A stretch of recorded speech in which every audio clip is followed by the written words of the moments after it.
George is joining us today here on Proactive London from Orosur. Hello to you, Brad.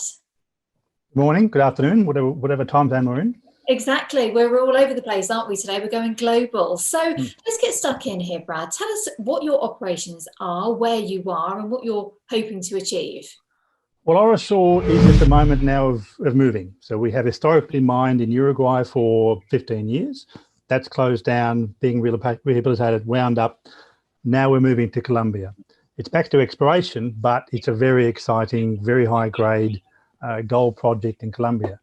And most importantly, we've got two of the world's 10 largest gold companies as our partners. Oh, wow. Do you want to maybe give me some more detail on those companies? Well, Newmont, of course, number one. Agnico, I think, is number 8 or 9. So combined, they're producing about 8.5 million ounces a year.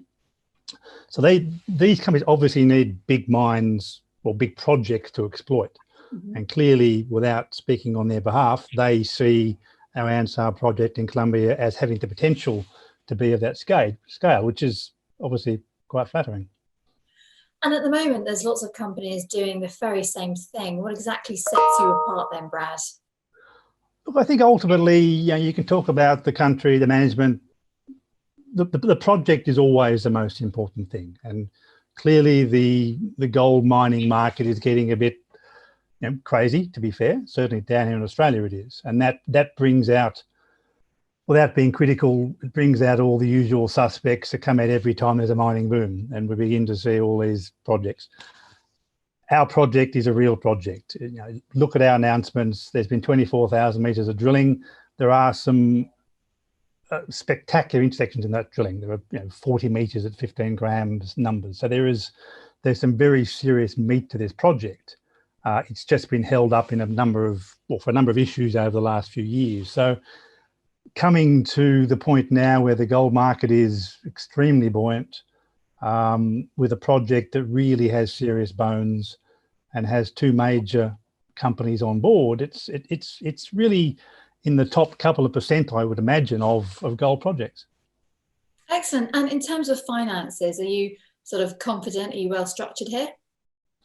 Well, the beauty of having big partners, of course, is they're paying the bills. So we don't, they're required to spend another $25 million over the next 10 years. So we aren't funding this, we're simply funding our corporate overhead. So in that sense, the company is a much simpler proposition. I mean, junior mining companies are quite complicated to value, lots of moving parts.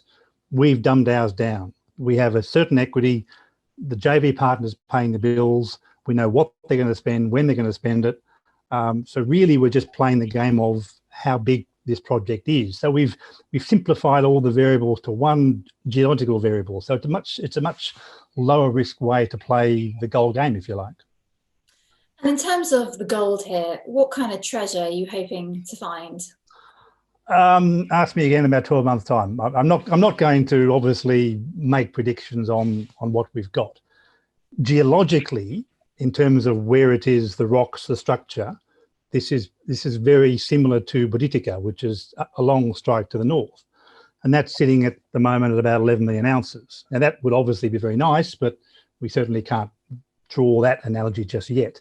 But we are in the right structure, the right rocks.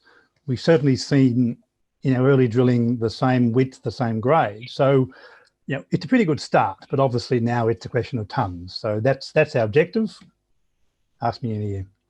Excellent. Well, we'll be following your story. Thank you very much indeed. That's Brad George there talking to us today from Orosur. Anytime.